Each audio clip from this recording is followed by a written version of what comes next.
안녕하세요. 사연에 빠지다의 DJ 민영입니다.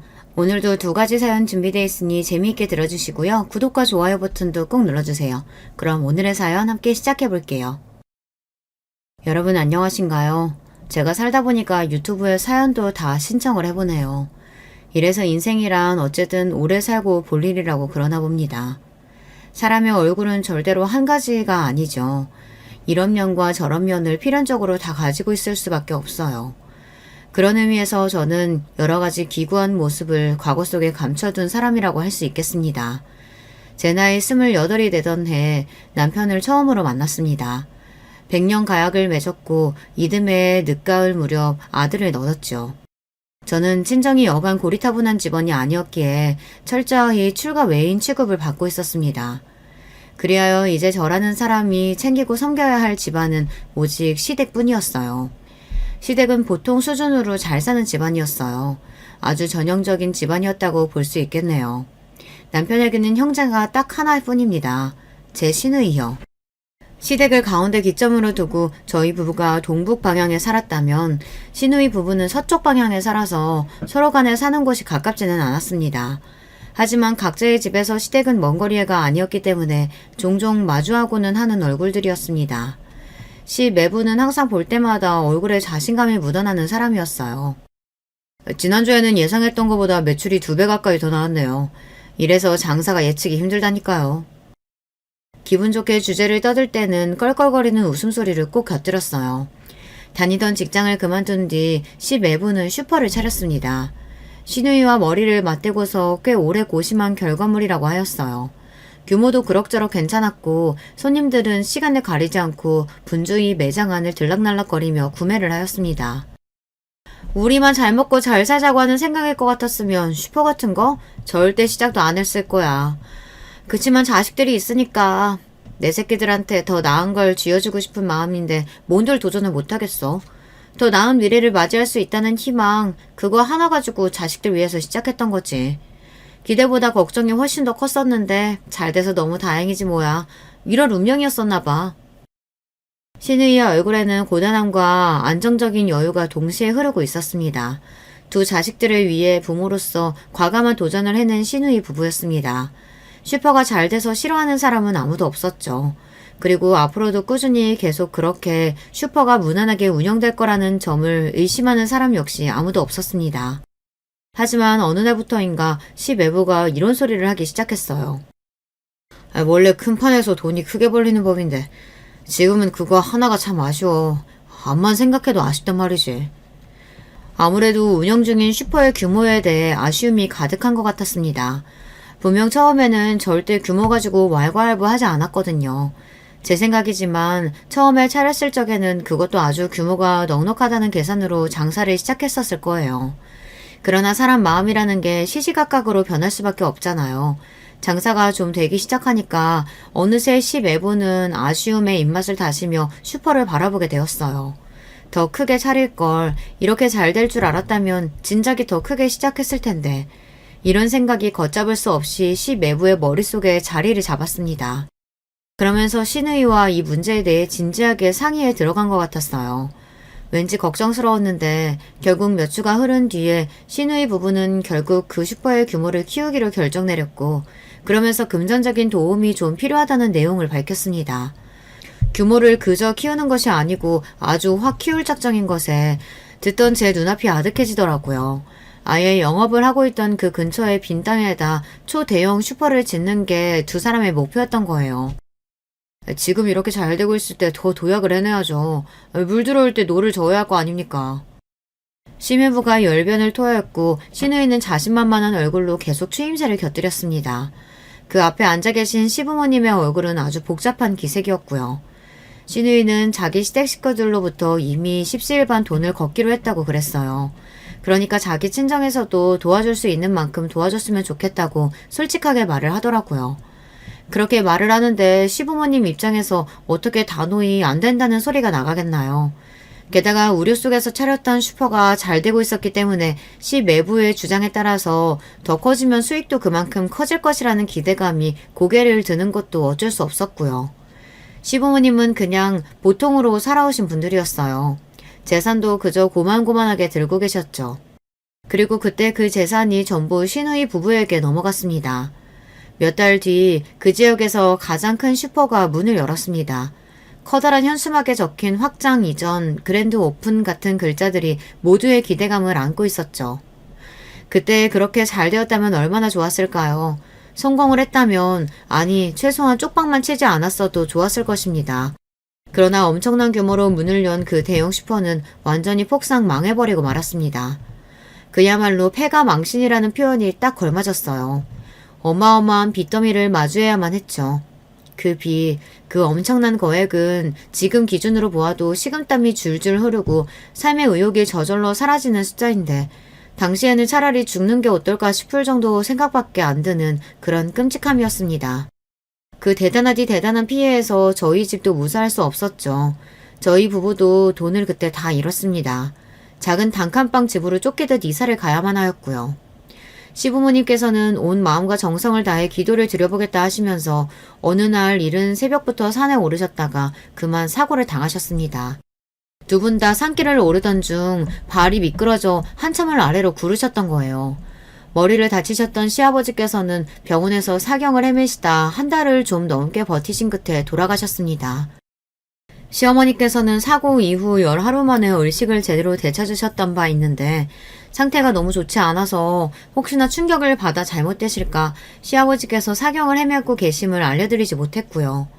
시아버지께서 돌아가신 직후에도 발효 알려드리지 못하다가 나중에 힘겹게 퇴원을 해내신 이후 천천히 회복을 좀 해내고 계신 게 보일 때쯤 그제서야 조심스럽게 알려드려야 했습니다.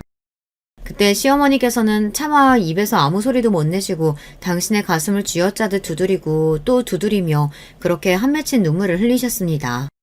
저희 부부는 숙연함과 죄송함으로 그저 고개만 힘없이 떨구고 있을 따름이었어요.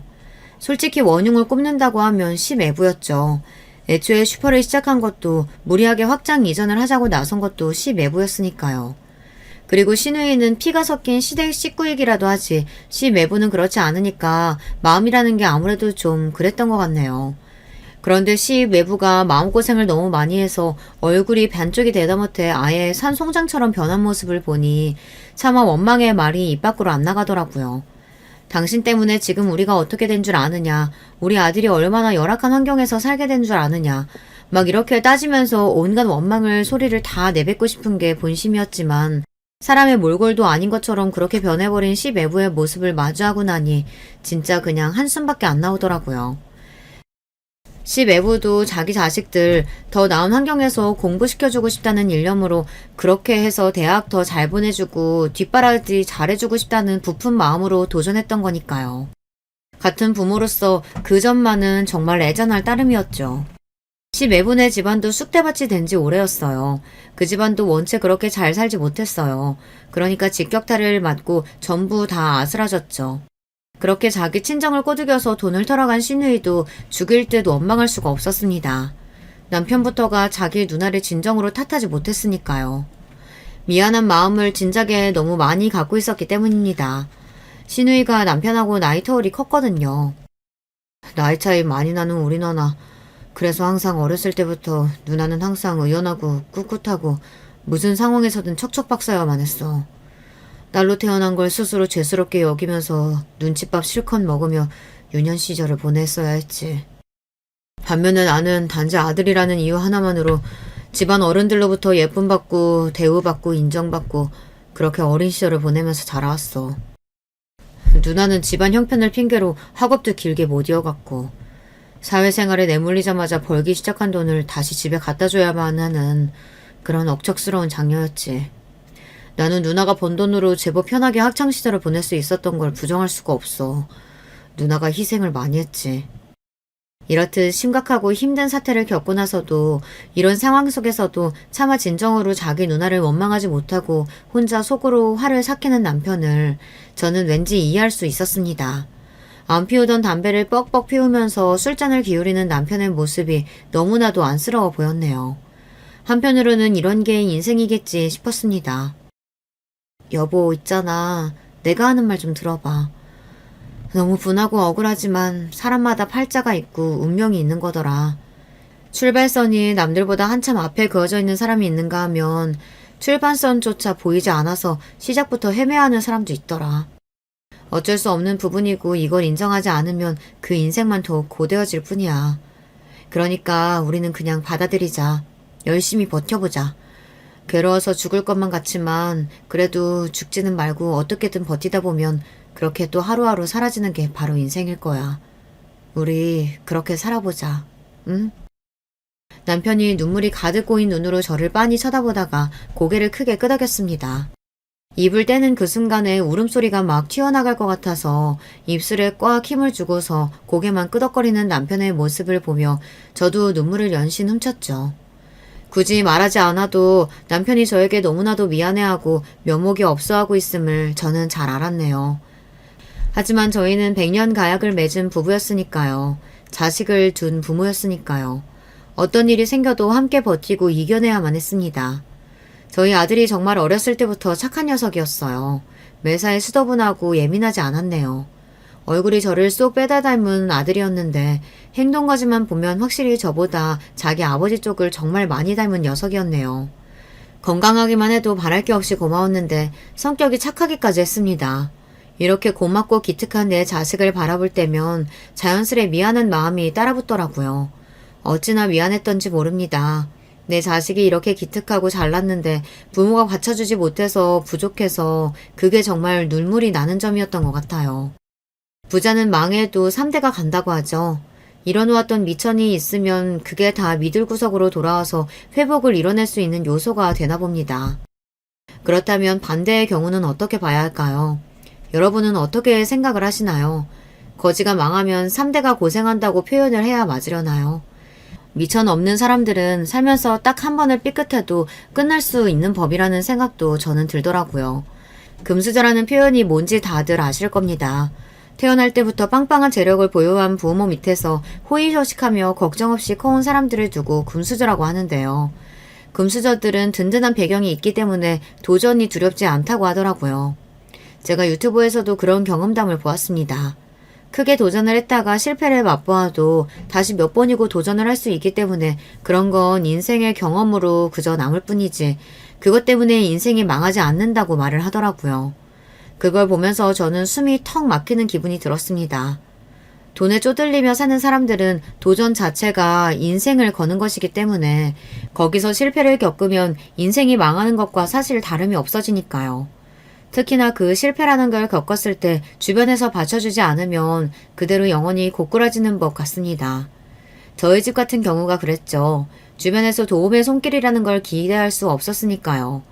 시댁 망했고 시매분의 집안 망했고 시아버지 돌아가셨고 시어머니 건강 다 잃으셨고 사방팔방이 비투성이었습니다. 보이는 것마다 죄다 칙칙하고 절망스러운 풍경뿐이었네요. 혹시 친정에 도움을 청해볼 수 없었느냐고요? 이쯤에서 이 부분을 궁금해하시는 분들이 계실지도 모르겠네요.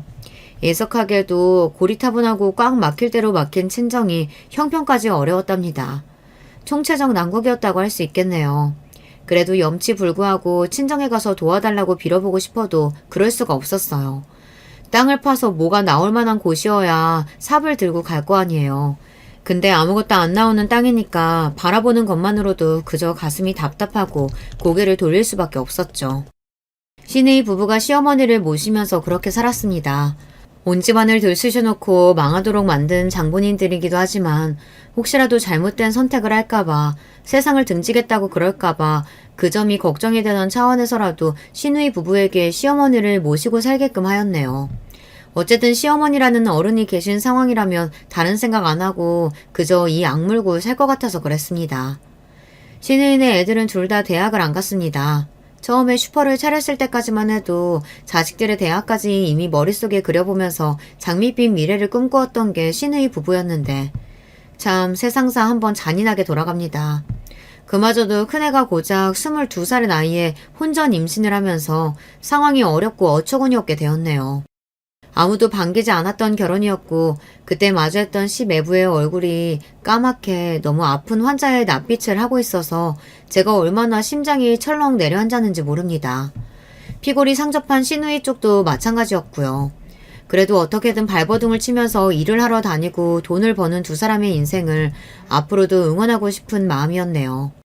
시어머니께서는 뵐 때마다 내가 죽어야지, 빨리 죽어야지 이런 말씀만 하셔서 저희 부부의 가슴을 아프게 만드셨습니다. 저희도 없이 사는 쪼들리는 형편이었지만 다달이 시누이한테 10만 원씩 붙이고 살았네요. 시어머니 입으로 들어가는 간식 비용이나마 보탰으면 해서요. 더 많이 주지 못해서 항상 마음이 무거운 채로 살았습니다. 시어머니께서는 돌아가시던 그날까지 후회가 막심한 눈빛을 하시다가 눈을 감으셨어요. 부디 저 세상에서는 시아버지와 근심 걱정 하나 없이 가벼운 발걸음으로 여기저기 소풍을 다니시며 지내시길 바랄 뿐입니다. 하도 형편이 어렵고 안 좋다 보니까 이런 사정상 저희 아들은 성인이 된 이후 다른 집에 사는 걸로 서류상 분리를 해놓고 지냈었는데요. 실제로도 아들이 여기저기 돈을 벌러 다닌답시고 저희 부부랑 같이 지내는 시간이 적기도 하였고요. 저희 친정언니, 그러니까 자기 이모네 집에서 사는 걸로 아들이 그렇게 해놓고 살았습니다. 저희 아들도 대학을 안 나왔어요. 솔직히 고등학교도 간신히 나왔네요. 자식을 제대로 밀어주지 못한 저희 부부가 죄인입니다. 만약에 좋은 집에서 태어나 풍족한 환경 속에서 자라고 공부하였다면 저희 아들의 학력은 완전히 달라졌을 테죠. 그런데 부모를 잘못 만나서 아들이 어렸을 때부터 고생을 너무 많이 했어요. 일찍 철이 들 수밖에 없었던 저희 아들이었습니다. 하도 마음고생이며 몸고생을 힘들게 하고 살아서 그런지 저는 50주를 넘긴 이후부터 아픈 곳이 많았어요. 몸이 성치 못했는데 자꾸만 잔고장이 나서 번거롭기 짝이 없는 기계가 된 것 같아 스스로 얼마나 깊은 자괴감이 들었던지 모릅니다. 꾹 참고 지금까지 그래왔던 것처럼 버티는 것만 잘하면 되는 거라며 스스로를 항상 다독였습니다. 그게 어느새 저의 오랜 버릇으로 자리 잡은 뒤였죠. 버티자, 어떻게든 버티면 되는 것이다. 이런 마음으로 온갖 아픈 것들을 다 억누르고 살아온 바였습니다. 하지만 제가 억지로 벼랑 끝에 내몰린 뒤에도 버텨본다 한들 제 옆에 있는 사람이 태풍에 휩쓸려 벼랑 끝으로 떨어지는 것까지는 어쩔 수 없는 영역이더라고요. 제가 손을 쓸 수가 없었습니다. 무슨 말인가 하면 바로 제 남편이 많이 아팠다는 뜻입니다. 저와 백년계약을 맺었던 사람인데 몸이 아파서 천수를 못 누리게 되었어요. 저는 저 아픈 것만 생각하고 억지로 버티면 그게 능사라고 여겼었는데 아니랬던 것이었죠. 제가 모르는 사이 남편의 몸은 잔인하리만치 크게 병들어가고 있었던 거예요. 바보 같은 배우자를 둔 죄로 남편은 속절없이 죽음에 가까워져만 갔습니다. 안 돼. 그동안 얼마나 힘들게 살았는데 가는 것마저 이렇게 힘든 모습일 수는 없어. 나는 당신 이런 식으로는 못 보내. 남편이 아주 많이 아프다는 사실을 처음 알고 나서 머릿속으로 가장 먼저 든 생각은 이대로 보낼 수 없다라는 것이었습니다. 하는 데까지는 다 해봐야겠다는 결심부터 서더군요. 남편은 저에게 너무 애쓸 것 없다고 하였습니다만 저는 그 소리를 듣지 않았습니다. 내가 당신을 어떻게 포기해. 하는 데까지 나는 다 해볼 거야. 당신 살리기 위해서라면 수단 방법 가리지 않을 준비 되어 있어. 저는 이미 각오가 선 뒤였으나 남편은 슬픈 눈으로 저를 바라보았습니다. 옛날에 시부모님께서 산에 올라갔다 사고를 당하셨던 그때가 남편은 떠오른다고 하였어요. 그때 그 미치도록 어려웠던 상황 속에서 갑자기 엄청난 병원비까지 생겨났었고 그게 다 함께 빚이 된 바였었죠. 그랬던 과거가 떠오르면서 남편은 가슴이 너무 아팠던 것입니다. 나는 당신에게 또 한 번 짐을 주고 싶지 않아. 그래서 그래. 당신은 짐이 아니야. 내 짐을 나눠 들어주는 인생의 동반자지. 그러니까 짐 같은 소리 앞으로 제발 하지도 마. 나는 포기 못해. 저는 남편을 쉽게 보낼 수 없다는 저의 각오를 저버리지 않았습니다. 그래서 해볼 수 있는 건 정말 다 해본 뒤에 존재하는 모든 치료를 다 받아보고 약을 써보고 그렇게 한 뒤에야 남편을 떠나보냈습니다. 마지막 순간이 왔을 때 그때가 되어서는 남편에게 어찌나 미안했던지 모릅니다. 내 미련 때문에 당신이 인생에서 마지막 나날을 너무 힘들게만 보낸 게 아닐까 싶어서 그게 너무 미안해. 편하게 지내다 가고 싶었을 텐데 내 욕심 때문에 당신 많이 힘들었지? 아니야, 그렇게 생각하지 마. 나는 고마웠어.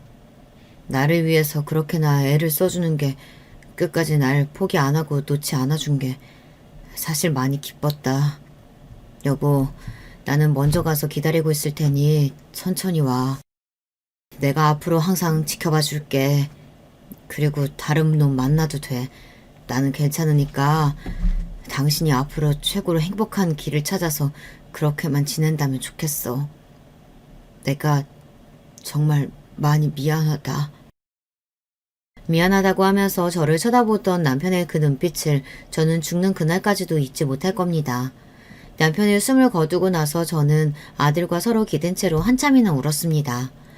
인생이 뭔지, 각자가 짊어진 굴레가 뭔지 그런 것들에 대해서 서글픈 고민들을 많이 해본 순간이기도 하였네요. 그리고 꼬박 반년이 지났을 때 시어머니께서 돌아가셨습니다. 너무 오래도록 이 질긴 목숨 연명해서 미안하구나. 시어머니께서도 돌아가시기 전에 미안하다는 말씀을 남기셨죠. 저 세상에서 시아버지와 남편을 만나 함께 있겠다고 하신 뒤에 숨을 거두셨어요. 임종을 지켜보던 시누이가 정신이 거의 놓을 기세로 오열하였습니다. 엄마가 왜 나한테 미안하다고 하고 떠나세요, 왜? 평생 미안할 일 해온 건 바로 이 못난 딸년이었어요. 나 때문에 엄마가 죽는 그날까지 고생만 하신 거라고요. 시누이의 통곡, 그 울부짖음이 제 가슴을 아프게 후벼 파고 들었습니다. 2년 후에는 시 매부가 투병 생활을 하기도 하였고 정말 여기도 많이 힘들고 괴롭게 살았습니다. 저는 여기저기 고장이 난 몸뚱이를 가지고도 잘만 꾸역꾸역 버티며 살고 있었고요. 저희 아들은 지방에 머물며 일을 하던 도중 결혼할 짝을 만났답니다. 며느리는 대학까지 나온 인물입니다. 지방에 4년제 대학을 나왔고요. 장학금도 2번이나 받았었다고 해요. 며느리는 어린 나이에 생물을 여의었고요. 그리고 계모를 맞이하였죠. 사춘기 시절에 몇 차례 대판 싸운 이후로 감정의 골이 너무나도 깊어질 대로 깊어져서 회복이 되지 않은 모녀 관계는 더욱 서먹서먹하고 어색하고 좋지 않은 상태로 굳어버렸고요. 형제로는 이복 동생이 한 명 있었습니다. 집안에 그런 사정이 있었다는 것만 빼면 며느리는 그럭저럭 평탄하게 살아온 인물이라고 할 수 있었죠. 그런데 며느리가 대학교 4학년에 재학 중일 때 큰 일이 터졌던 거예요. 며느리의 집이 사기를 당한 것이었죠. 그 때문에 온 재산이 날아가 버렸어요. 하지만 거기서 끝이 아니었습니다. 비극은 반드시 한 번만 일어나지 않거든요. 며느리의 이복 동생이 웬 인터넷으로 도박을 그렇게나 했다네요. 폭삭 주저앉은 집안을 일으켜보려고 했다나 그런 건 핑계였고요. 그 도박 때문에 올라앉은 빚더미의 크기가 말도 못하게 커져버렸죠. 도저히 감당할 수 없는 상황이었어요. 참고 참던 며느리는 자기 가족들과 아예 등을 지기로 해버렸어요. 가족들과 연을 끊기고 철저히 혼자가 되어서 악착같이 정말 악바리 정신으로 무장을 한 채 살아온 나날이었습니다. 며느리의 입장에서는 인생이란 게 도무지 사는 게 아니었어요. 하지만 이 심정을 알아줄 사람이 없었죠. 그러다가 저희 아들을 만나게 되었던 것입니다. 그 누구보다 이런 심장이 잘 통하는 사람을 만났으니 며느리는 이왕이면 꼭 결혼까지 가야겠다고 생각을 하게 됐던 것이었고요. 그건 아들의 입장에서도 마찬가지였어요. 두 사람 다 똑같이 생각하기를 서로가 아니면 결혼을 못했을 거라고 보았던 것입니다. 이번 생에는 결혼 같은 거 하기 힘들 거라고 생각하면서 결혼 따위는 사치라고 둘 다 그렇게 여기며 묵묵하게 살아왔는데 서로를 완벽하게 이해해주는 상대를 만나게 되니 기꺼이 결혼을 하게 된 것이죠. 저는 아들이 자기와 잘 맞는 짝을 만나 결혼했다는 것만으로도 너무 감사했고 좋았습니다. 두 사람은 결혼해서 그 지방에 눌러 살았어요. 솔직한 심정으로는 자주 보고 싶었어요. 그렇게까지 먼 거리도 아니었으니까요. 정말 솔직한 제 심정으로는 저를 보러 자주 와줬으면 하고 바랬습니다. 제가 보러 내려가서 그 집에서 몇 주씩 머물고 싶기도 하였네요. 그런 게 저의 본심이었으나 한 번도 티를 내지 않았고 속으로 꾹 삼켜냈습니다. 저는 항상 겉으로 태어난 척 굴었습니다. 나는 잘 지낸다. 혼자가 편해. 별일 없냐고? 그럼 당연하지. 무슨 일이 있겠어.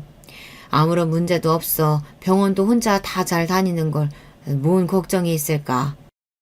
혹시나 아파도 자식 며느리에게는 말도 못했습니다.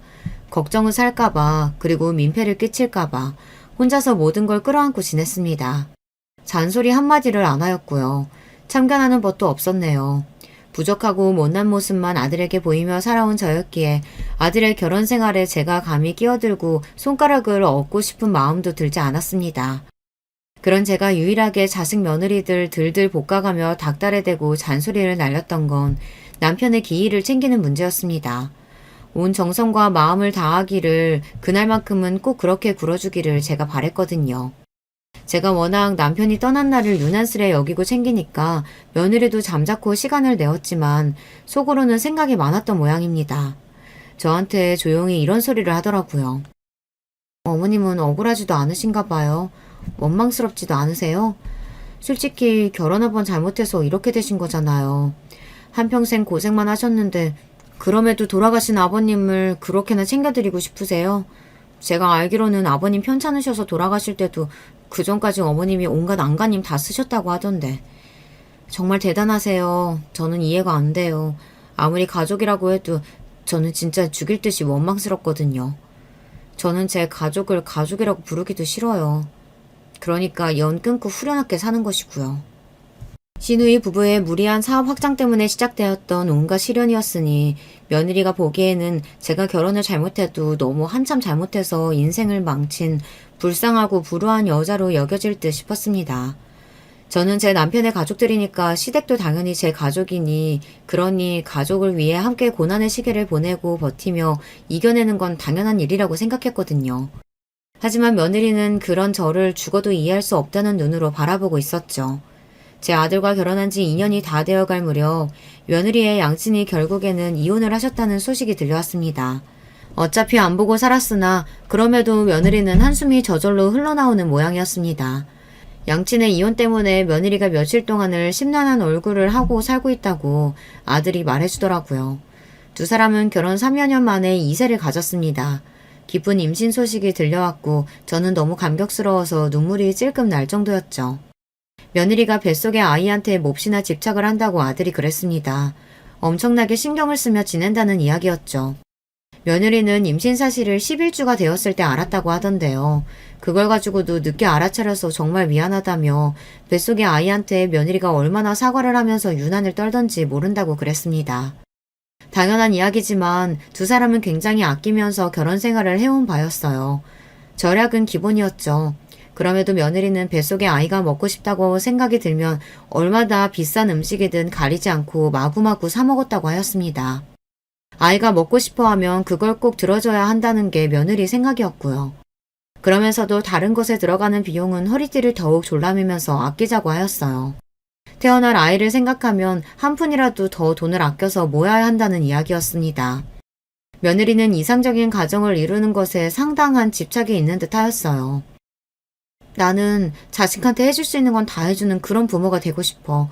화목하고 사회좋은 부모의 모습, 해달라는 건 거의 다 해줄 수 있는 부모의 모습. 그런 모습들만 자식들에게 보여줄 거야. 우리는 꼭 우리 부모 같은 사람 되지 말자.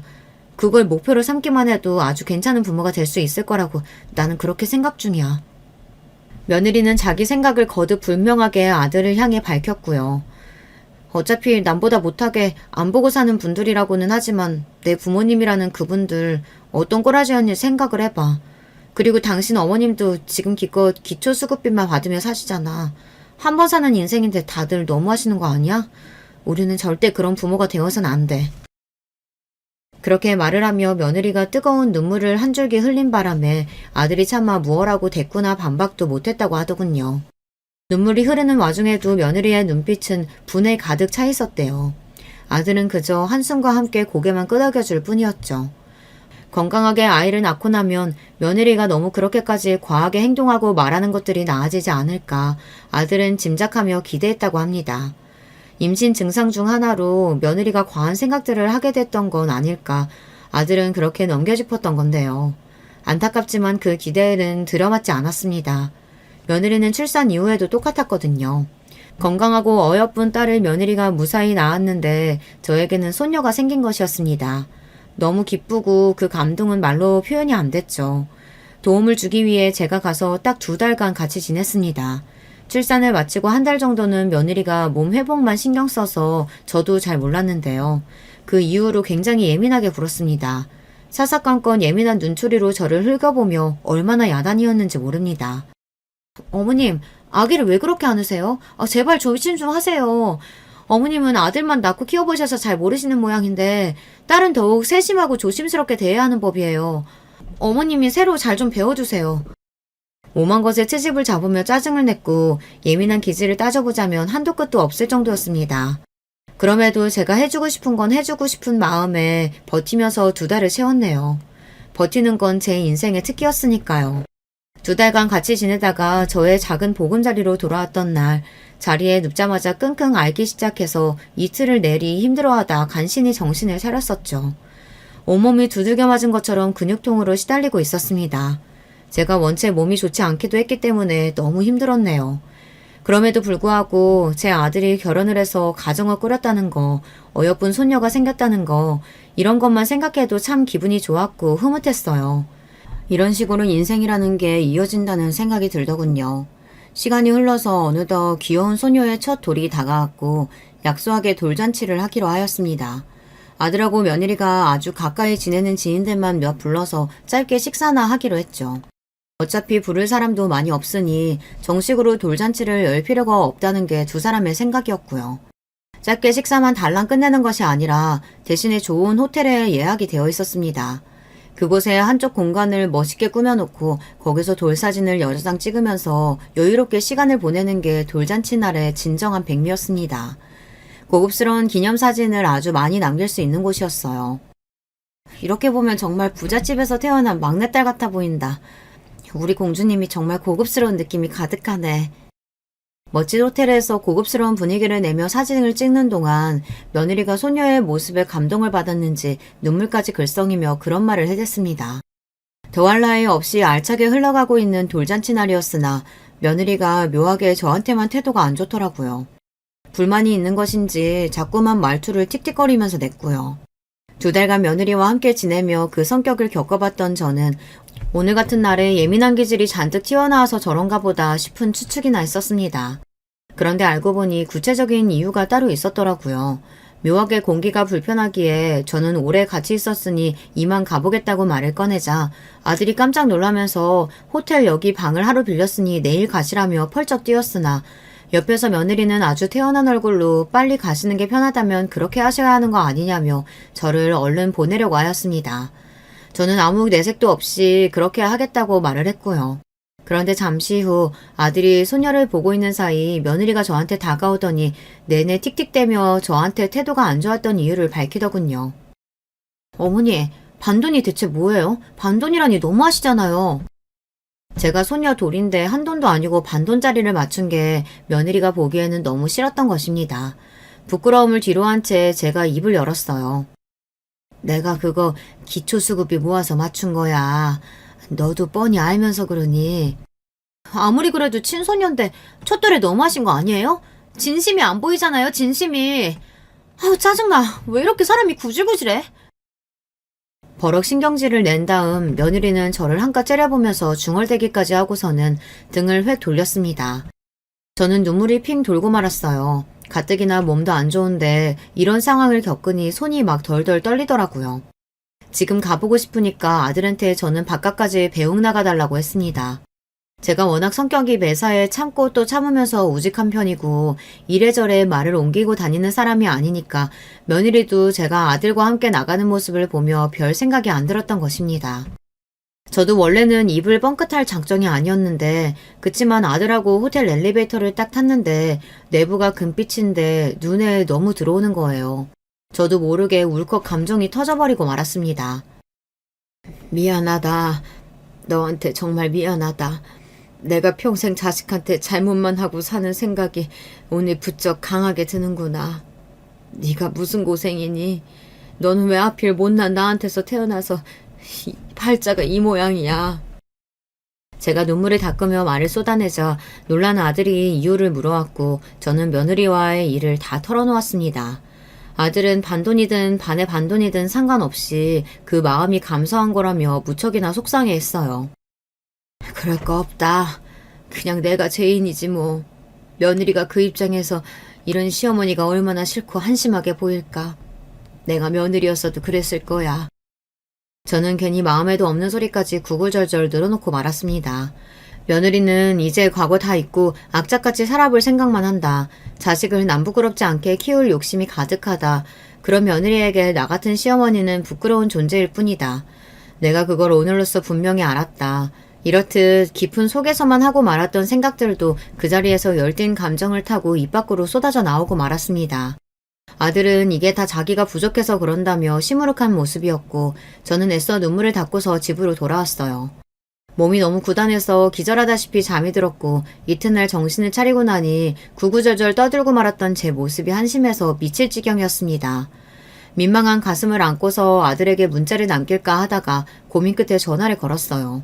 신경 쓰이게 해서 미안하다고 그 말부터 꺼냈는데 아들이 차분한 목소리로 괜찮다고 대답하며 그 다음에 깜짝 놀랄 만한 이야기를 전해왔습니다. 제가 그분 찾았어요. 그분? 갑자기 웬 소리니? 누구 말하는 거야? 미국에 계신 그분이요. 엄마의 딸, 그분 말이에요. 저는 등줄기에 소름이 돋아났고 하마터면 전화기를 손에서 놓칠 뻔했습니다. 네가 그 사실을 어떻게 알았니? 아버지가 돌아가시기 전에 저한테 다 말씀해 주셨어요. 그래서 진작에 다 알고 있었어요. 생각지도 못했던 아들의 이야기를 듣는 동안 저는 어느새 과거를 되짚어보고 있었습니다. 그 시절 고리타분한 친정을 둔 여자치고 제가 28이면 결혼을 늦게 했다는 생각을 하신 분이 혹시 계실까요? 그러셨다면 굉장히 예리하신 겁니다. 사실 저의 첫 결혼은 22살에 이루어졌습니다. 중매쟁이를 통해서 결혼했었죠. 그런데 시어머니라는 인간이 전 보는데 미친 사람이었습니다. 저의 첫 남편이라는 인간도 처음에는 괜찮았고 단 몇 달이 지나자 본색이 드러나서 저한테 함부로 굴었어요. 정신 나간 집안에서 저는 임신을 하여 불러오는 배를 붙잡은 채 불안에 떨어야만 했습니다. 제 나이 23세 딸을 낳았어요. 그리고 제 딸의 첫 돌이 지나가기 무섭게 애아빠라는 인간이 바람을 피웠어요. 시어머니였던 작자는 저를 내버려야 한다고 주장했고요. 제가 평생을 가도 아들을 못 낳을 몸인 걸 확신한다고 그러셨습니다. 그런데 딸이 얼굴에서 시댁의 피가 딱 보였거든요. 그래서였을까요? 점을 봤는데 아기는 절대 내어주면 안 된다는 소리를 들었다고 하며 저만 나가라고 하였습니다. 제가 낳은 생명을 어찌 두고 가나요? 미친 집안에서 버틸 수 있었던 건 제가 낳은 어여쁜 딸을 보며 의지했기 때문입니다. 그런데 딸을 두고 저만 나가라니 있을 수 없는 일이라서 빌고 또 빌었습니다. 그랬더니 어느 날은 시어머니였던 그 인간의 친구, 그리고 시누이였던 미친 여자까지 그렇게 셋이서 저를 붙잡고 끌고 나가서 옷을 막 벗겨내고 물이 반쯤 얼어있는 냇가에 저를 던져버렸습니다. 그때가 추운 겨울이었죠. 저는 수치스럽고 아프고 춥고 정말 죽을 것만 같았습니다. 저는 더 이상 그곳에서 살 수 없었어요. 그 동네에서는 황당하게도 제가 웬 남자하고 바람이 나서 붙어먹다가 그 현장을 들키는 바람에 옷도 못 입은 채로 도망쳤다는 소문이 돌았습니다. 그 미친 집안 사람들이 낸 소문이었죠. 만신창이가 되어서 친정으로 향했습니다. 친정에서는 저에게 화를 냈어요. 상황이 그렇게 되었으면 그냥 애를 냅두고 얼른 빠져나왔으면 될 일이지 왜 이렇게까지 일을 어렵게 만드냐고 하더군요. 애가 없어야 다시 남자를 만날 것 아니냐며 저한테 불같이 화를 냈습니다. 애를 데려올 생각은 추워도 하지 말라며 엄포를 놨고요. 이러지도 저러지도 못한 채 저는 버티고 또 버텼습니다. 그러다가 26세 해가 밝았던 시기에 결국 결혼 생활을 완벽하게 정리하고 끝냈으며 아이를 영영 두고 떠났습니다. 자식을 등진 엄마가 저였어요. 그 후로 몇 달이 지나서 애 아빠 그놈이 재혼을 했고 딴 지역에서 살게 됐다는 소식을 듣게 되었어요. 아이를 데리고 재혼한 것이었죠. 친정 식구들은 저에게 잘단 일 아니냐며 이제 아이 걱정은 말고 얼른 다시 짝이나 만나라고 했습니다. 그런 과정을 보낸 끝에 만난 인연이 제 남편이었던 거예요. 제 과거를 다 알고도 품어준 사람이었습니다. 저에게 새로 생긴 시댁은 예전에 그 미친 집안하고 비교할 수도 없을 정도로 괜찮은 집안이었습니다. 결혼을 앞뒀을 때 시부모님, 시누이, 시매부 모두 제 과거를 알게 됐는데 다들 깜짝 놀랐음에도 저를 받아주었어요. 그러니 제가 남편과 시댁에게 제 마음을 다 할 수 있었던 거예요. 끔찍했던 첫 번째 결혼 생활을 다 뒤로 한 채 살았으나 제 아이, 제 딸만은 지워지지가 않았습니다. 항상 궁금했죠. 어려운 형편 속에서 저희 아들이 고등학교를 다니고 있었을 때 유독 딸이 생각났습니다. 남편이 그때 말했어요. 수소문해서 찾아서 한번 만나보라고요. 바로 용기를 냈어야 했는데 딸을 버렸던 엄마라는 것에 죄책감이 들어서 그러지 못했습니다. 혼자서 끙끙 앓고 있다가 몇 년 더 지나서 남편과 상의 끝에 딸을 찾아봤습니다. 마침 딸은 미국으로 떠나기 직전인 상황이었어요. 우여곡절 끝에 만나기로 약속을 잡았고 남편과 함께 나가봤죠. 자리에 나온 딸이 저와 체형이 아주 비슷하고 인매 또한 비슷한 것이 저는 눈물이 났습니다. 딸은 자신에게 낳아준 엄마가 따로 있었다는 사실을 진작 알고 있었다고 했어요. 왜냐하면 이북 형제들과 차별을 심하게 당했으니까요. 미친놈의 그 집안 사람들이 입도 함부로 놀렸기 때문에 딸이 과거 이야기를 잘하면서 다 듣기도 했다고 합니다. 그래서 딸은 자기를 버리고 간 저를 원망하면서도 차마 미워할 수 없었다고 했어요. 떠나기 전 이렇게 뵙게 돼서 다행이라는 생각이 드네요. 저는 살면서 너무 지겹고 지치는 일들만 가득했기 때문에 이 나라를 아예 뜨고 싶다는 소망이 항상 있었어요. 재미교포하고 결혼 약속을 한 김에 미국으로 건너가서 영영 살기로 했어요. 엄마가 그동안 잘 살고 계셨다니까 안심이네요. 엄마의 가정에 행복만 가득하길 바랄게요. 딸은 무덤덤하게 말했으나 눈가가 어느새 젖어 있었죠.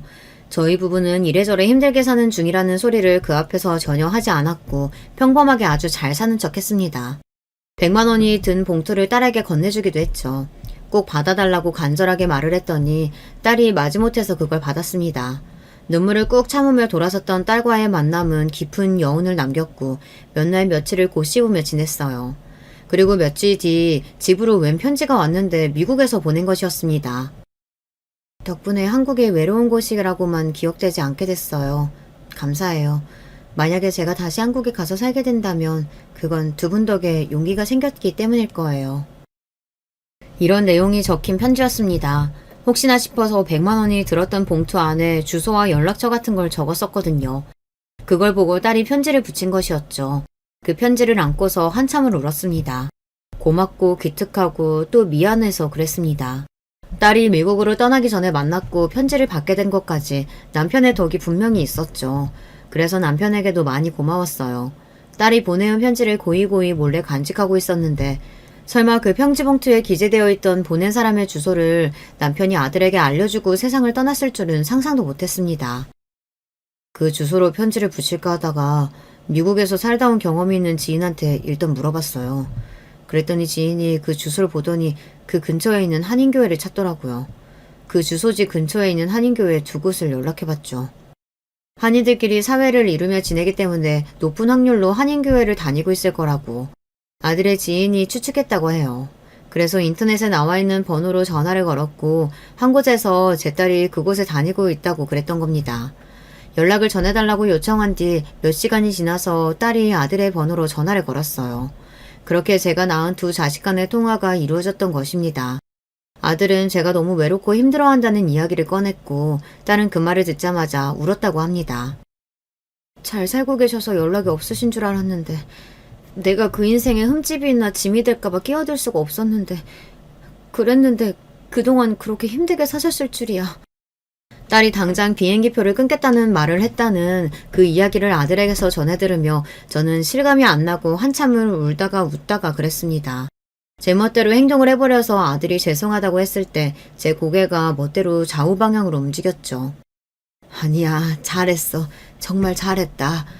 겁이 많고 용기가 없어서 움츠러드는 나를 너도 그렇고 돌아가신 네 아버지도 그렇고 언제나 밖으로 끄집어내주고 움직일 수 있게 도와주는구나. 부전자전이야. 저는 평생 묵은 체증이 내려가는 것 같아 후련해졌고 아들은 저에게 자기가 며느리와 잘 이야기해서 아예 단판을 짓겠다고 했어요. 그동안은 며느리가 한편으로는 이해가 되기도 해서 그냥 내버려뒀는데 그게 선을 넘어버렸으니 딱 짚고 넘어가야 할 때라고 말했습니다. 아들이 어찌나 든든하게 느껴지던지요. 당신이 만약에 한 번만 더 우리 엄마한테 함부로 걸면 나 그때는 가만히 안 있어. 이혼도 불사할 거야. 뭐? 이혼? 애도 있는데 어떻게 애한테 이혼 가정을 안겨주겠다고 그럴 수가 있어? 자꾸 애한테 몰입해서 애 관점으로 그렇게 멋대로 생각하지 마. 당신 생각이 애 생각하고 같을 거라는 보장이 있어? 이혼하고 다달이 당신한테 양육비 주면서 살아도 난 차라리 괜찮으니까 우리 엄마 함부로 취급당하시는 꼴은 앞으로 절대 못 봐. 아들이 단호하게 나가자 며느리가 충격을 크게 받았다고 해요. 그러면서 정신이 좀 든 것인지 저한테 전에 없이 먼저 안부 연락을 다 하더라고요. 앞으로는 며느리 노릇을 잘하겠다느니 그런 소리를 하면서 말입니다. 딸이 없었다면 제가 며느리의 일에 너무 일희일비했을지 모르죠. 하지만 저를 만나러 그 먼 길을 날아와준 딸이 있었기에 제 마음은 이제 아주 든든하고 여유로웠습니다. 내가 모르는 시누이가 있었다고? 미국에 산다고? 멀쩡한 2층 집에 앞마당하고 뒷마당도 다 있다고? 세상에, 이게 어떻게 된 일이야? 제 딸의 존재에 며느리가 기절할 때 놀랐음은 당연한 일이었습니다. 그러더니 더욱 저에게 언행을 공손히 하기 시작하더군요. 저는 딸과 오랜 세월을 건너뛰어 아주 돈독한 모녀관계가 되었어요. 그리고 딸하고 아들이 서로 어색함도 없이 무난하게 대화도 잘하고 그렇게 잘 지내더라고요. 신기한 일이었네요. 둘 다 제가 낳은 자식들이니까요. 이래서 피가 물보다 진하다고 하나 보더라고요. 시누이하고도 딸이 인사를 나눴고 서로를 신기해하는 장면에 저는 눈물 섞인 웃음이 나왔습니다. 의외의 장면들이 계속해서 끼어드는 게 그게 인생인 것 같아요. 안녕하세요. 저는 경기도에 살고 있는 40대 여성입니다. 열심히 제 주관을 지켜오며 살아왔지만 인생이 참 제 뜻대로 흘러가지 않는 것 같아서 답답한 마음이 드네요. 제 이야기를 한번 시작해 보도록 하겠습니다. 저는 결혼한 지 3년이 되었고 이래저래 남편과 좋은 감정을 가지고 인연이 되었어요. 사실 한 번 정도는 결혼을 고민해 볼 기회가 있었는데 제 발로 차버렸던 것 같아요. 왜냐면 결혼할 때 지금의 시어머니 반대가 꽤 심했거든요. 나는 엄마 없이 자란 것들은 영 신뢰가 안 가. 이상하게 버릇도 없고 복이 없어. 내가 그동안 봐온 바로는 딱 그 짝이더라니까. 아니 게다가 아빠도 아프시다며? 이거 원... 적어도 부모가 둘 중 하나는 성해야지. 뭔 근본도 없는 집이랑 연을 맺고 앉아있냐? 어머니의 이 말은 연애 시절 저에게 큰 상처를 주었고 저는 너무 많은 충격을 받고 남편과 거리를 두었어요. 하지만 계속해서 구애해오는 남편 때문에 저도 억지로 생각을 돌려보게 되었어요. 그리고 본격적으로 어머니가 저와의 결혼을 허락하신 이유는 다른 것에 있었답니다. 바로 예비 시아버님이 아프셨기 때문이에요.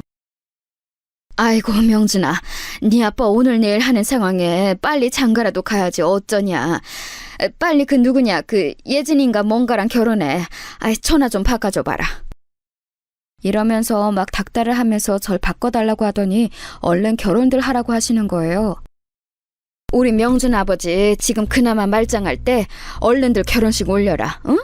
어른들 누구건이 있을 때 진행을 해야 되는 거야. 그래야 보기가 좋지. 에거, 니네 집도 혼주석에 앉을 어른이 아무도 없다며 우리 쪽까지 나 혼자 앉아서야 되겠냐? 어머니는 이렇게 말하시면서 구태여 결혼을 당기자고 하셨고 저는 친정아빠가 돌아가신 지 6개월도 안 된 상태였는데 마음의 준비가 안 되었어요.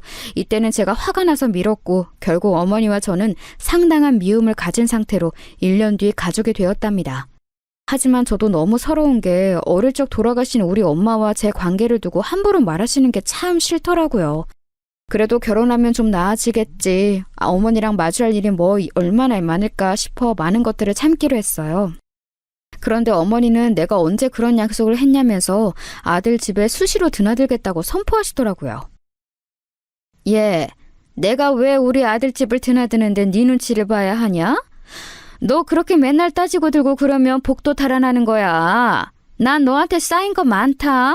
그래도 참고 지켜보는 줄만 알아 너는. 알았냐?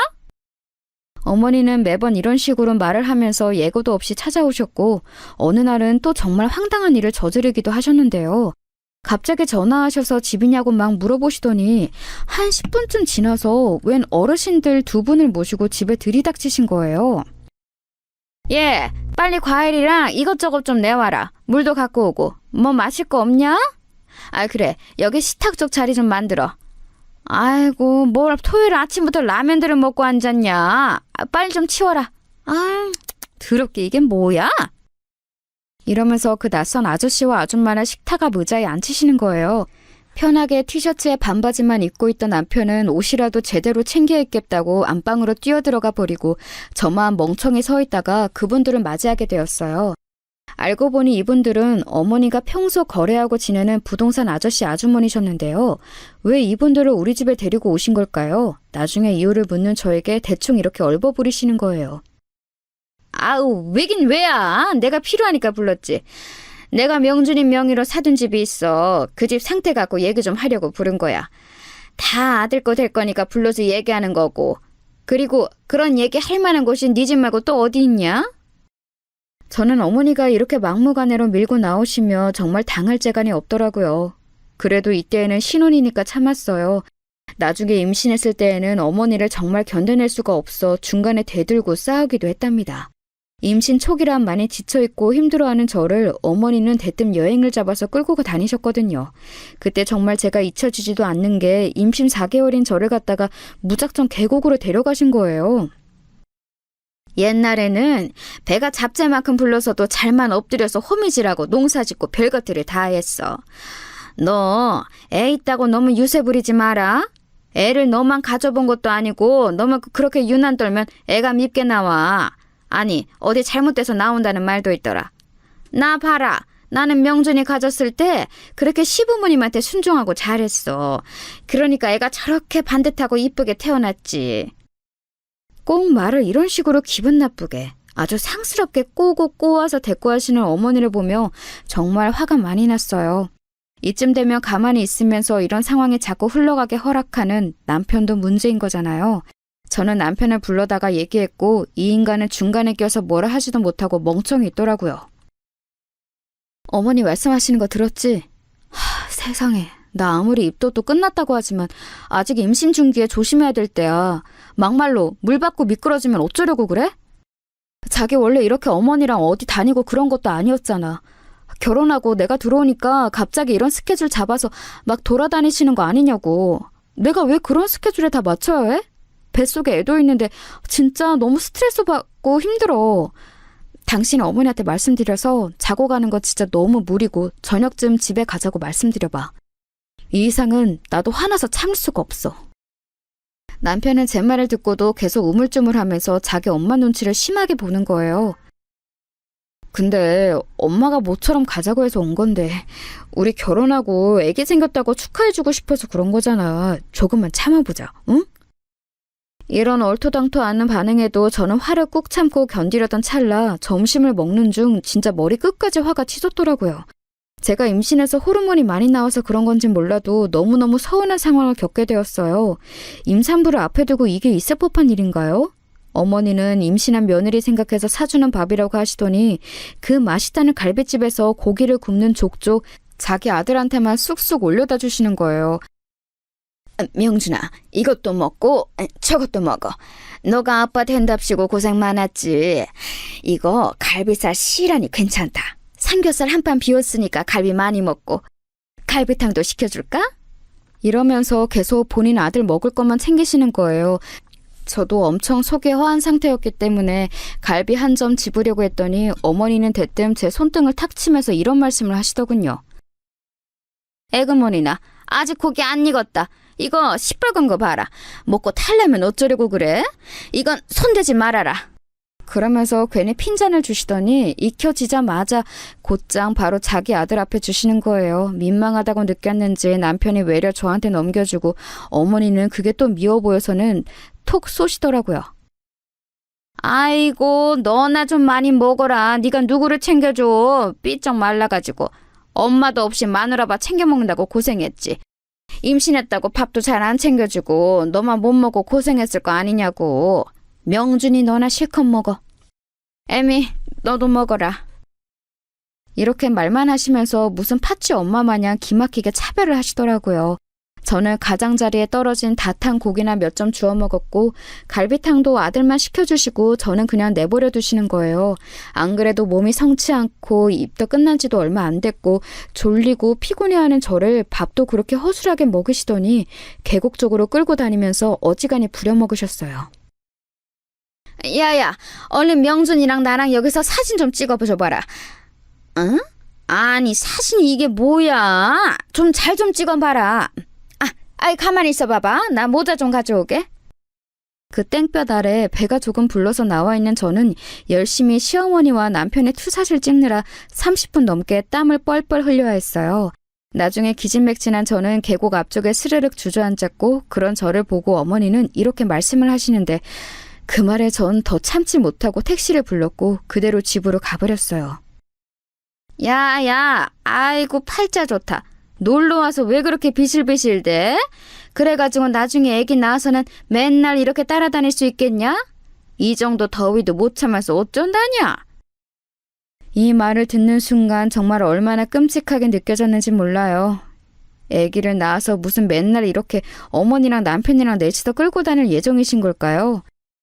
저는 새벽같이 이날 끌려 나와 땡볕 아래 걸었고 물속에 들어가지도 못하고 옆에서 뻐끔뻐끔 보고 속은 울렁거리고 먹은 건 얼마 없고 어머니 심부름만 하느라 너무 질려 있었어요.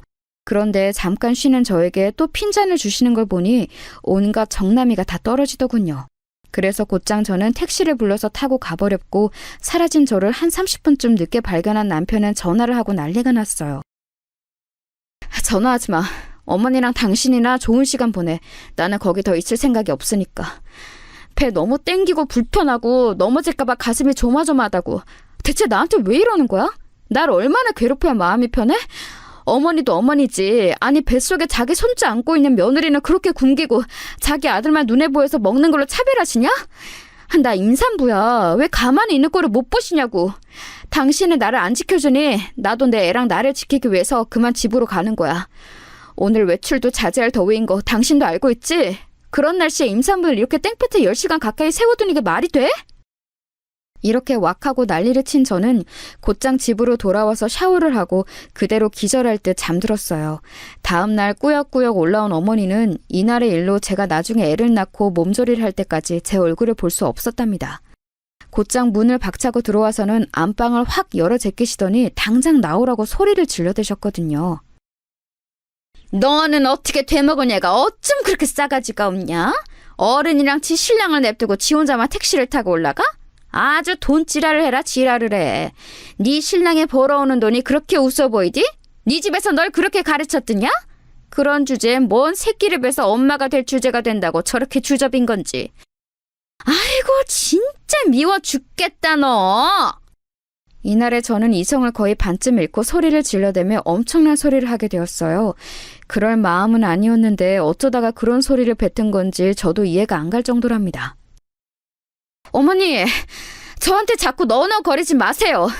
저희 부모님 지금 한 분도 안 계시다고 저한테 막말하시는데 제 뒤에 뭐 아무것도 없어 보이니까 함부로 대하시는 거예요? 왜 말을 그렇게 하세요? 싸가지라뇨, 지랄이라뇨. 뱃속에 애기 있는데 왜 말을 그렇게 상스럽게 하시냐고요. 제가 그렇게 미우면 그냥 놔두세요. 왜 굳이 일일이 찾아와서 자꾸 가르치려 드세요? 이 와중에 어머니는 저에게 화가 난다면서 들고 있던 부채를 휙 던지셨는데 그게 제 어깨를 스치고 지나갔어요. 생각해보면 어머니의 이런 험하고 무식한 성질머리 그리고 좋지 않은 손버릇을 알았을 때 일찌감치 끝을 냈어야 했어요. 하지만 당시에 저는 결혼한 지 그리 오래 안 됐고 또 임신한 상태였으니 염두가 안 났어요. 그냥 이렇게 엄포를 두는 것 외에는 별 수가 없었답니다. 지금 저한테 뭐 하시는 거예요, 어머니? 와, 당신 봤지? 당신 지금 눈으로 봤어, 안 봤어? 와, 어머니 지금 무슨 일을 저지르신 거예요? 남편은 제 옆에 서서 당황한 얼굴. 하지만 그 와중에 자기도 덥고 짜증이 났는지 신경이 곤두서서는 어느 쪽 편도 들지 못하고 있었어요. 전 그때 정말 뭔 정신으로 이런 말을 했는지 모르겠지만 용케도 말을 했답니다. 어머니, 저한테 당장 사과하세요.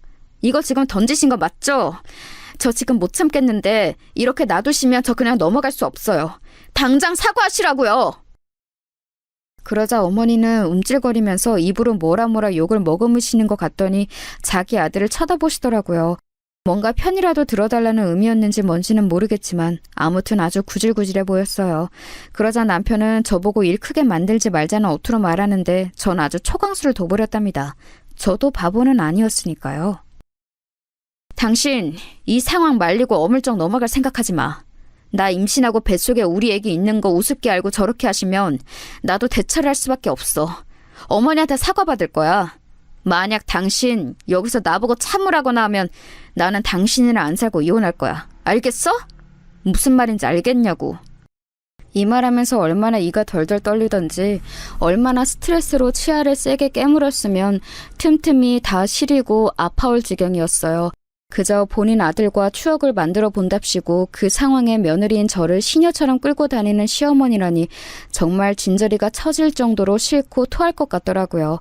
순간 마치 1시간 같은 한 몇 분의 시간이 흘러 어머니는 그 길로 곧장 짐을 가지고 집 밖으로 나가버리셨어요. 그러고 제가 아기를 낳고 몸조리할 때까지 우리 집은 물론이고 저한테도 연락 한마디를 안 하시더군요. 다시 제 앞에 나타나셨을 때에는 뱃속 아기 생각해서 참았다는 강아지 같은 소리를 하며 등장하셨답니다. 그리고 이때부터는 남편도 본격적으로 이상한 길로 흘러가기 시작했어요. 저는 아주 힘들게 아기를 낳았고 중간에 수술을 하면서 출혈도 심하고 아무튼 회복이 잘 안 되었어요. 병원에서도 꽤 위험한 상황이었다며 남편에게 말했고 남편도 알고는 있었어요. 그런데 이 인간은 대체 언제부터 저에게 그런 앙심을 품고 있었던 걸까요? 제가 자기 엄마랑 갈라서도 대치를 하고 본인한테 이혼이라는 단어를 언급했다는 걸 속에 계속 품고 있더라고요. 아기 낳고 나서 부부 사이가 더 좋아지고 더 하나가 되어야 하는데 남편은 자꾸 사사건건 자기 엄마를 언급하는 거예요. 우리 태영이 엄마가 보면 너무 좋아할 텐데 엄마 솔직히 너무 서운해하고 많이 힘들어하셔. 어떻게 아기가 태어났는데 한 번도 안 보여주냐고 말이야. 당신이 태양이 낳기 전에도 당신 몸보신 시켜준다고 곰탕도 끓이고 별거 다 하셨어. 그런데 당신이 싫어할 것 같으니까 연락도 못 해보신 거야. 아휴, 우리 엄마 진짜 너무 짠해. 당시에는 저도 아기를 낳고 몸과 마음이 모두 너무 약해져 있었고 제 몸도 아픈데 육아도 버겁다 보니 누구건 힘이 필요하긴 했어요. 그리고 어머니랑 그렇게 단절된 일에 제 마음도 완전히 편한 건 아니었거든요. 그러니 어쩔 수 없이 남편의 뜻을 받아들여 어머니를 겨우 보게 된 거였답니다. 어머니는 아주 찬양덕스럽게 세상 인자한 할머니 같은 표정을 지으면서 우리 앞에 모습을 드러내셨어요. 아마 본인 아들 앞이니 그때에는 말을 가려 했던 것 같아요. 아휴, 내가 드디어 우리 귀한 손주를 안아보네. 너도 잘 있었냐? 애기 낳고 어째 얼굴이 더 좋아진 것 같다. 이제 지난 일은 다 잊고 잘 지내보자. 한 식구가 된다는 게 쉬운 일이 아니야, 응? 그렇게 말씀을 하시면서 우리 집에 몇 번 드나드시더니 우는 아기를 본인이 좀 달래주고 챙겼다며 되게 생색을 내시는 거예요. 앞만 봐도 태양이는 우리 명준이를 쏙 닮았어. 아, 그래, 태양아, 할미야, 할미. 아, 세상 천지의 할머니라고는 나 하나밖에 없어. 저쪽 할아버지 할미, 그리고 이쪽 할아버지도 다 멀리 갖고 없지 뭐. 태양아, 엄마도 엄마지만 할미가 너 이렇게 먹이고 안아준 거 잊으면 안 된다. 알겠지? 그러면서 간간히 말씀을 좀 얄밉게 하시는데 당장 제가 잠을 하루에 2시간도 못 자고 훗배앓이 하느라 죽을 듯 아팠어요. 그러니 참고 어머니가 우리 집에 드나지셔도 조금은 참게 되었답니다. 그런데 얼마 지나지 않아 어머니는 아주 청천벽력 같은 소리를 하시는 거예요. 남편까지 그 사실에 동의를 하고 나대더군요. 있잖아, 우리 엄마 곧 집 정리하셔야 하는데 저쪽 작은 방 엄마 방으로 드리는 거 어때? 엄마랑 같이 사는 거 당신도 한번 긍정적으로 생각해봐. 뭐? 어머니랑 우리랑 같이 살자는 거야? 아니, 그런 얘기를 왜 갑자기 이렇게 의논을 해? 가끔 와주시는 거야 어쩔 수 없지만 왜 합가를 해서 살 생각을 하냐고. 나는 싫어. 저는 완전 대초까지 잘라서 거절했지만 남편은 이상하게 의견을 팽팽하게 내놓고 맞서더군요. 엄마랑 같이 살면 한 집이라도 돈 나가는 거 묵혀뒀다가 다른 데 투자할 수 있잖아. 엄마가 내 명의로 사다 둔 빌라도 지금 재개발 들어가서 상황이 괜찮아. 근데 당장 목돈도 필요하고 나중에 다 우리 줄 명분으로 엄마가 저렇게 힘들게 집 정리해서 돈 만들어주는 거야. 그럼 우리가 엄마 모셔야 하는 거 아니야? 저는 그런 거 하나도 필요치 않은데 남편은 꼭 있어야 한다면서 어머니가 증여해 주실 재산 생각하면 합가가 답이라면서 저를 설득시키는 거예요. 급기야는 어머니까지 나서서 이걸 노골적으로 드러냈었고 자꾸 아들네 부부랑 본인이 왜 같이 살아야 하는지 어필을 하시는 거예요. 저는 절대로 싫었지만 이때 하필 아주 큰일이 생기는 바람에 어영부영 합치게 되었어요. 제가 갑상선 쪽이 안 좋아서 쭉 고생을 했는데 그 사이에 아기를 온전히 케어할 수 없었거든요. 누구건 가족이 있어서 같이 아기를 봐주면 다행이었는데 그 역할을 우리 집에서 해줄 수 있는 건 어머니밖에 없었어요. 저는 처음으로 정말 수년간 단 한 번도 생각해보지 않은 친정엄마의 부재를 크게 체감했어요. 이래서 여자에게는 친정엄마 존재가 이렇게 중요하다는 걸 새삼 알았지 뭐예요. 정말 울며 겨자 먹기로 어머니와의 합가를 허락했고요. 그 이후부터 저희 엉망진창 하루들은 이어지게 되었어요. 남편은 자기 엄마가 집에 들어와 계신 후부터 한 여자의 남편이자 아이의 아버지란 자리는 잊어버리고 자기 엄마 아들이란 것만 기억하고 있더군요. 엄마, 나 엄마가 해준 곱창볶음 땡기네. 자기도 먹고 싶지? 엄마한테 해달라고 그러자. 이런 말들을 가볍게 던지면 어머니는 해주기 귀찮다고 하시면서도 자기 아들이 이쁘니 준비를 하시더군요.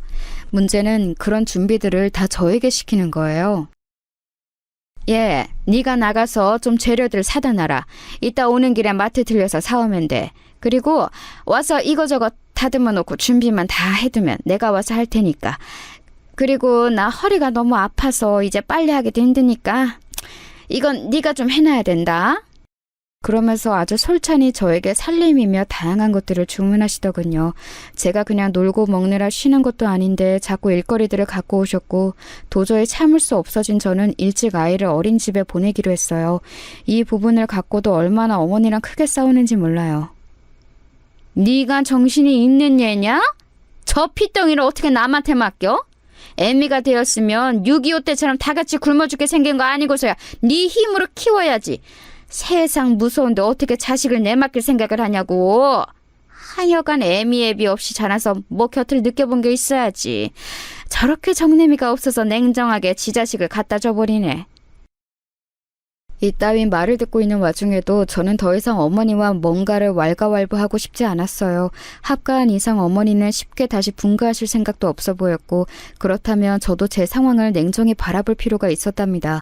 건강도 많이 회복되었고 하지만 셋이 아닌 넷이서 한 집에 살며 어머니와 아들의 애틋한 노름에 껴서 죽기는 싫었어요. 그리고 제 능력으로 제 명의의 집을 갖겠다는 자그마한 꿈까지 꿔보게 되었는데요. 그건 다 어머니 때문이었어요. 솔직한 마음으로 저는 몇 번이나 이혼을 고민해보기도 했지만 저 자체가 한쪽 부모님만 계신 상태로 자라서 결심이 쉽지 않았어요. 남편은 뭐랄까 이런 말은 지금 생각해도 한심하지만 어머니가 안 계실 때에는 잘해주던 사람이었답니다. 잠깐 자리를 비우고 어디 가셨거나 우리 세 가족끼리 움직일 일이 있을 땐 저를 챙겼어요. 그런데 이상하게 지 엄마만 끼게 되면 아주 발광을 하고 브루스를 추더라고요. 어머니는 저한테 서운한 게 있으며 꼭 자기 아들한테 일러바쳤고 이게 무슨 트라이앵글 마냥 삼각형으로 돌고 돌아 나중에 남편과 저희 큰 싸움이 되었어요. 그러니 이악 물고 직장을 구하게 되었고 겨우겨우 이전 회사 선배에게 소개를 받아 저 역시 워킹맘의 세계로 들어갔어요. 그런데 회사에 들어가니 이리 치이고 저리 치이고 자꾸 퇴근이 늦어지면서 저도 점점 마음이 급해지는 거예요. 어린이집에서 아이를 데려가는 건 제 몫으로 했는데 선생님과의 시간을 어기게 되더군요. 선생님 안녕하세요. 저 태양이 엄마예요. 너무 죄송합니다. 10분만 기다려주세요. 빨리 갈게요.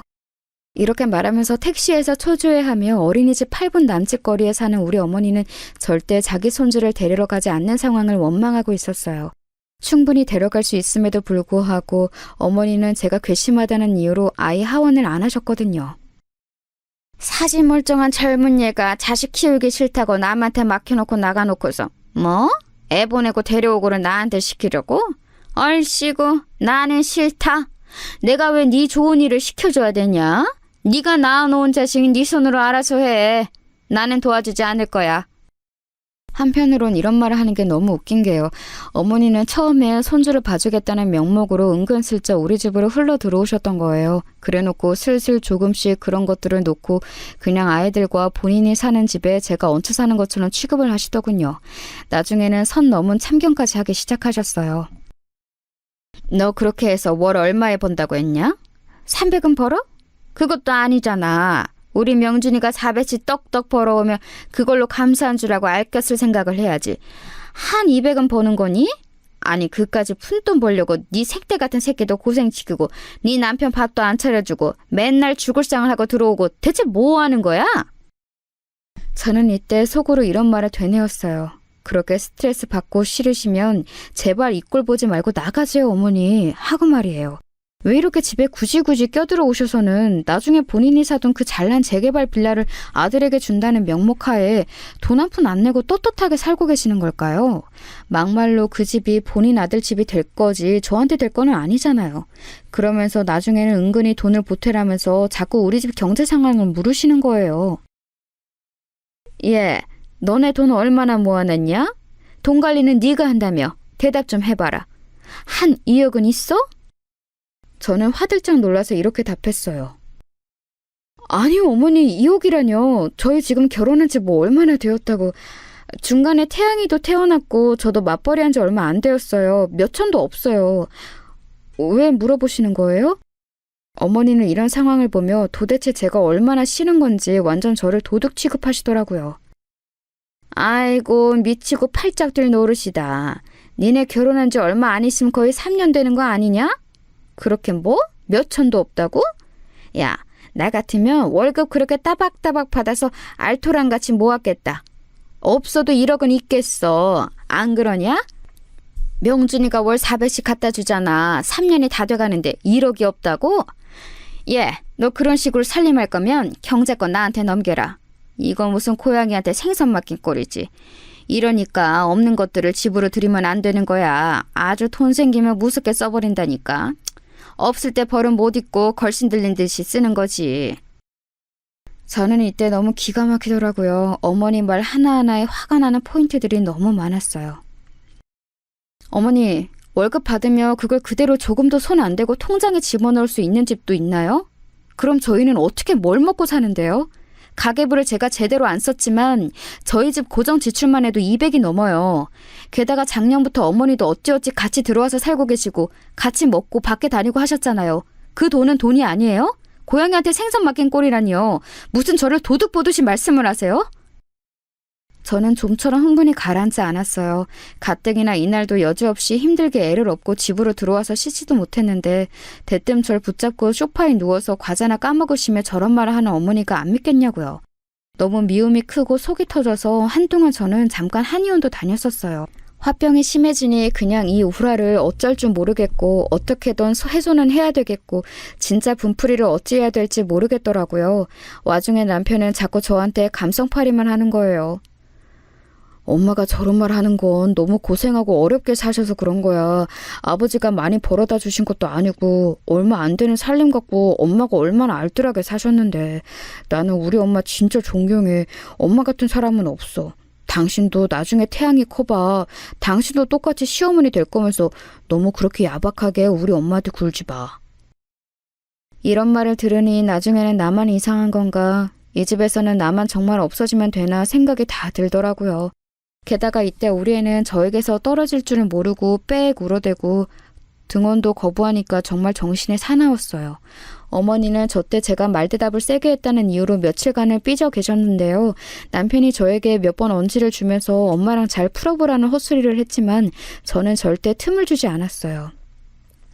당신 한 번만 더 나한테 어머니한테 먼저 사과하라는 소리 하면 나 안 참을 거야.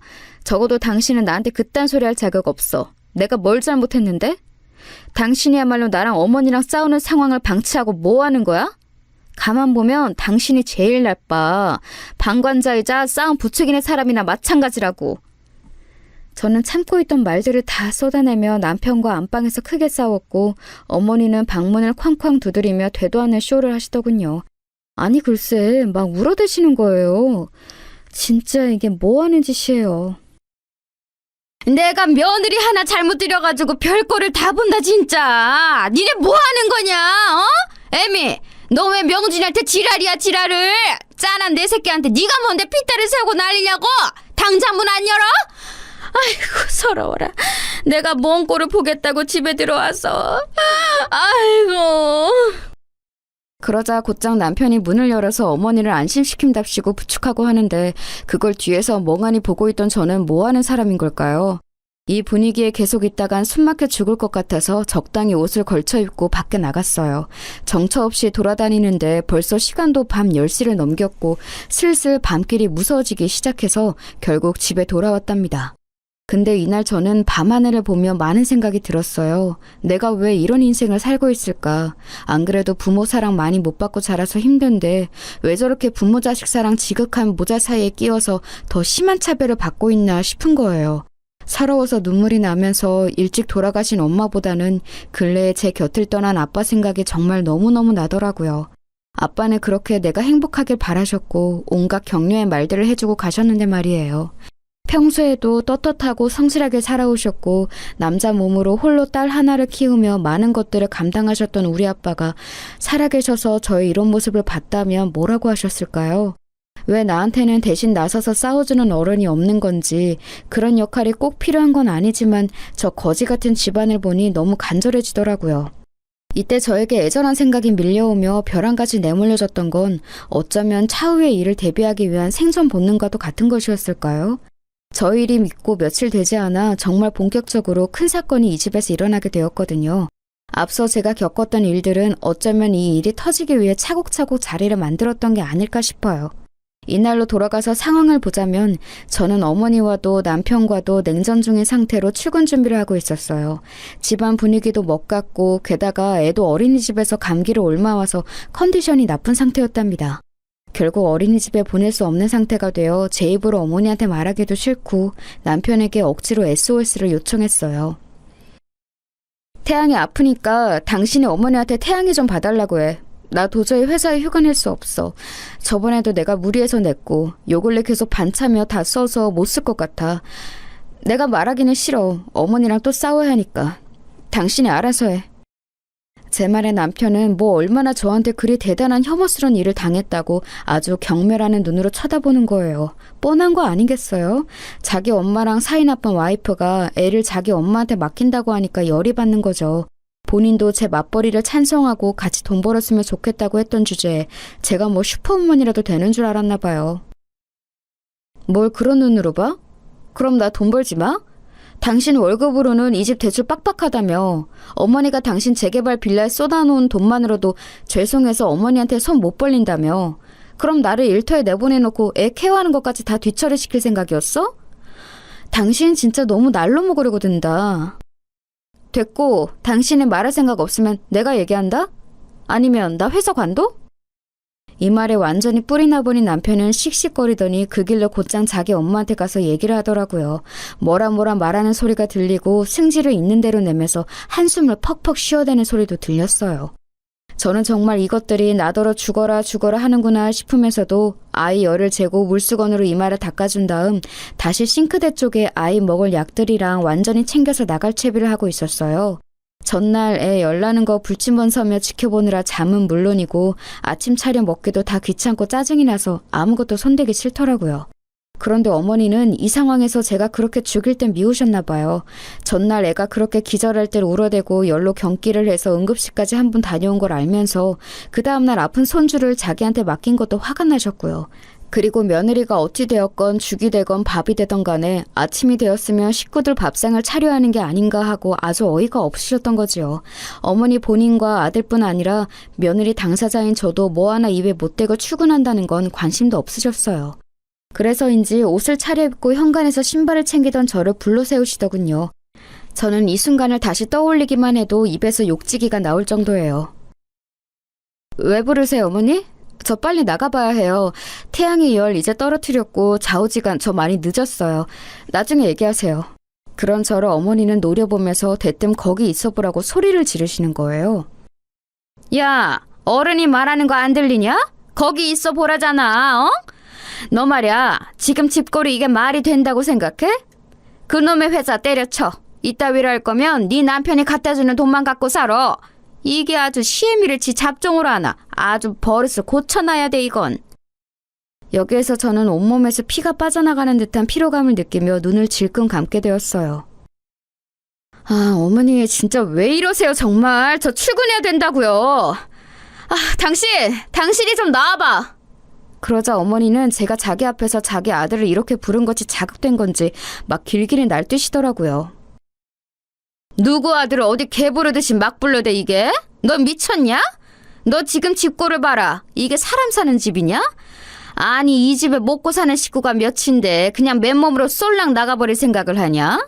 밥도 안 차리고 어머니 나와보세요 이런 말도 안 하고 내내 입 삐죽거리면서 온 죽을상을 하고 탕탕거리고 돌아다니고 이게 사람이 할 짓이야? 너 그럴 거면 회사 때려치라고. 네 새끼 네 CM이 네 신랑 밥도 안 해먹이고 도망가는 짓거리 할 거면 회사 때려쳐! 당시 저는 정말 빈혈이 훅 느껴지면서 어지러움을 체감했고 먹은 것도 없는 속에서 구역질이 올라오는 걸 느꼈어요. 아무래도 어머니에 대해 반응하는 스트레스가 너무 많이 쌓여 있는 데다가 정말 마주하기 싫을 정도로 제 몸이 거부하고 있었던 것 같아요.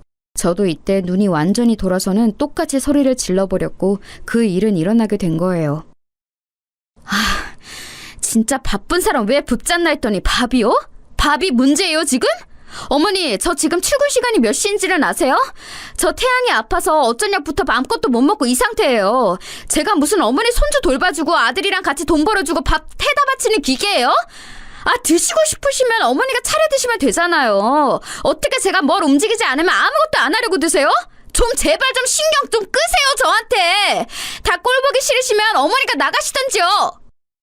이 말에 남편은 제 이름 세 글자를 눈안에 빠져나올 정도로 크게 불렀고요. 그와 동시에 저는 현관구석 한쪽으로 밀쳐지며 눈앞에 별을 반짝하고 느끼게 되었어요. 정신을 차려보니 이마 쪽이 말도 안 되게 얼얼하고 당기는 느낌이 들면서 뜨끈한 게 주변에 엉겨 있더라고요. 그리고 이전부터 어지러웠던 머리는 사정없이 누군가가 때리는 듯한 두통이 느껴졌고요. 아파. 뭐야? 그러는 제 앞에는 닥치라며 저를 밀쳐낸 어머니가 씩씩거리면서 저를 봄과 동시에 눈이 커져서는 순간적으로 어리나간 게 보였어요. 통증이 느껴지는 곳에 저는 손을 댔고 대자마자 물컹한 뭔가가 손에 묻어나는 것을 보고 급작스러운 두려움이 몰려왔어요.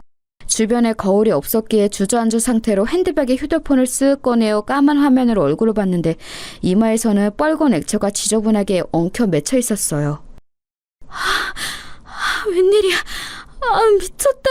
이게 뭐야? 저는 이렇게 말을 짧게 뱉은 뒤 움직이지를 못했고 그제서야 남편은 저에게 괜찮냐며 말을 막 더듬기 시작했어요. 당신 일어나봐. 괜찮아?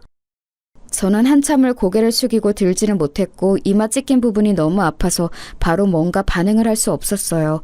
그런 저를 일어나 밖으로 걸어나가게 하여 119에 신고하게 했던 것은 염치도 없고 짐승만도 못한 어머니의 말 그 한마디였습니다.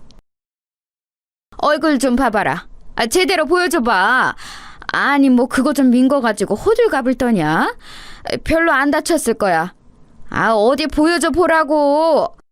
이 말에 저는 가까스로 일어나 밖으로 나갔고 그렇게 먼 정신으로 응급실까지 갔는지 모른 상태로 운방되어 갔어요. 애는 아프니 누군가는 집에 있어야 했고 어머니가 택시를 타고 뒤늦게 따라왔더군요. 생각해보면 이때 어머니는 집에 있고 차라리 남편이 왔어야 했을 텐데 제가 볼 땐 어머니도 심한 불안감을 느꼈던 것 같아요. 늦지막히 정신을 차려보니 제가 이송되어 온 병원은 안면이 있는 곳이었고 그다지 방문할 일이 없긴 했지만 그나마 마음이 놓이더군요. 역시 아플 때 아는 병원이 있으면 조금은 안심이 되는 것 같아요. 그리하여 급하게 치료를 받고 상황이 진행되었고 정말 다행히게도 아주 극심하게 안 좋은 상황은 아니었던 것 같아요. 그런데 이때 어머니가 여전히 제 옆에서 가족이랍시고 왔다고 자꾸 저에게 뭔가를 어필하려는 게 불편하더라고요. 너 괜찮다더라. 별거 아니래. 이게 다 네가 고집 부려서야. 아니 글쎄 말하다가 슬쩍 화가 나서 아니 네가 하도 열받게 하니까 사람을 말이 안 통하니까 말 좀 들으라고 살짝 밀었을 뿐인데 네가 오도방정을 떨면서 자빠진 거 아니냐. 그러니 그런 궁상이 된 거지. 그러게 왜 고집을 부리고 지랄이야 지랄이. 하여간 이게 뭔 극성이냐. 너 때문에 지금 명준이도 회사 못 가고 태양이 보고 있단다. 이제 좀 안심하라고 전화나 해줘라. 어머니의 이 말은 끝까지 자기가 잘못이 아니라는 걸 증명하고 싶어 하시는 것 같았어요. 저는 그만 말하고 밖으로 나가시라 하니 어머니는 지지 않고 어떻게든 자기 탓이 아닌 걸 확인하려고 막 떼를 쓰시는 거예요. 정말 곧 죽어도 자기 잘못이 아니란 얘기를 들어야 나갈 기세였고 누워있는 상태로 뭔가 더 할 수 있는 것도 없는 저는 정말 죽을 맛이었어요. 헌데 그 와중에 이 상황에 있어서 저에게 반드시 필요했던 사람이 이 자리에 나타나게 되었어요. 원래대로라면 그 대상은 남편이라는 역할이 해야 했겠지만 이제 저에겐 원흉 그 이상도 그 이하도 아닌 존재고요. 저를 이 미칠 것 같은 상황에서 건져내주신 건 여기 병원장님이셨어요. 얼핏 보면 한낱 일반인인 제가 응급실로 실려와서 이런 시고창 속에 골치를 앓고 있는데 병원장님이 무슨 상관이라서 구세주라고 하는지 이해가 안 가시죠? 하지만 글쎄요, 제 이마는 큰 상처를 입고 회복 중이고 안 겪었으면 좋을 사고이긴 하지만요. 그날 그 일이 있고 그때 그렇게 맞물려서 만나게 된 대상이 이 병원장님이 아니었다면 저는 지금에 이르는 결과를 손에 얻을 수 없었을 거예요. 당시 제가 실려온 곳의 병원장님은 이제서 말을 하는 거지만 돌아가신 저희 아빠와 친분이 있는 분이었어요. 친분이랄까, 이 병원장님 말씀으론 우리 아빠한테 대단한 신세를 졌다고 말하셨는데요. 저도 정확한 상황은 모르지만 아빠에게 큰 은혜를 입었다고 하시더라고요. 제가 처음 개원을 할 때 어르신께 많은 조언을 구했고 도움을 받았었죠.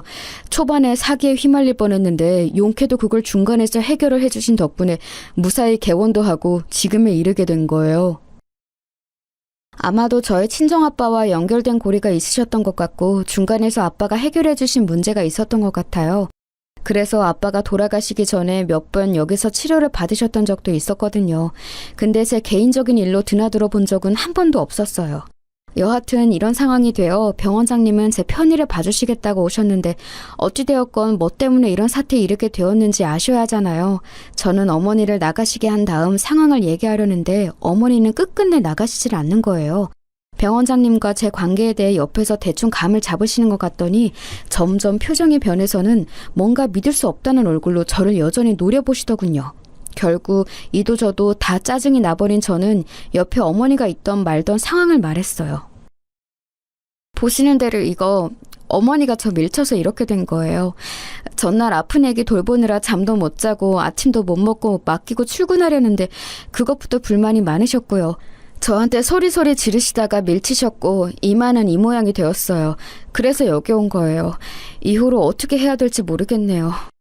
그 말에 병원장님은 자동으로 고개가 돌아가 어머니 얼굴을 빤히 보셨고 어머니는 살겠다고 막 자기 입장을 변호를 하는데 이런 얘기를 제 3자가 들었을 때 그렇게 쉽게 넘어갈 얘기는 아니잖아요. 병원장님은 계속해서 제 상황을 거듭 확인하셨고 어머니 얘기는 그다지 듣지 않으셨어요. 돌아가는 흐름을 보니 어머니도 뭔가 이상하다고 여겼던 모양이에요.